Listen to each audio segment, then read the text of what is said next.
more powerful. So they use it so they can increase the potency of what they're giving. But someone who's a habitual heroin user, if they suddenly get exposed to something that's much stronger, that's where they run into problems. So typically, Brooke, somebody who's been using heroin quite a bit thinks that they know what they're getting, and suddenly they get something much different, much more powerful.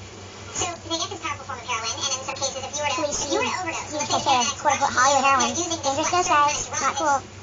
Live CNN. Yeah, it's a drug called Narcan. Atlanta 3:30 p.m. Eastern Time. There's been a movement lately in many states around the country to try and make this more widely available. But basically, it's an antidote. So even somebody who's in the middle of an overdose, someone who has stopped breathing because of an overdose, if they get this Narcan, it can actually reverse that. It sort of kicks the heroin, if you will, out of the receptors in the brain, and it makes someone able to start breathing again. So it can be quite effective, and we've seen it actually at work in various places. But that's what they're trying to get in the ambulance, in the emergency room, or from the individual themselves.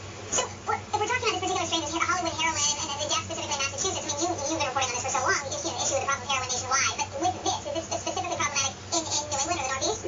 Well, it's a good question, Brooke. It's really problematic all over the country. And what's so scary about it and frightening is that many of the people who are heroin users now started off as addicts to pain pills. They may have gotten a pain pill prescription from their doctor, from their dentist, whoever. And over time, they became addicted to those pain pills. At some point, they could no longer get the pain pills, so they turned to heroin, which is essentially the same active ingredients as narcotic pain pills. The thing about heroin is that you may not realize this, but it's cheaper and in many states more widely available than these prescription pain pills. So that's often the trend, is that they start addicted to pain pills. Yeah, like in Washington, D.C. and Newburgh Farms. I think once upon a time, up to 80% of new heroin users started off with an addiction to pain pills.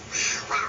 Keep looking into it. We'll look for more on your investigation tonight of the heroin epidemic in this country. Dr. Gupta investigates heroin epidemic at 8 p.m. Eastern Time. Thank you very much.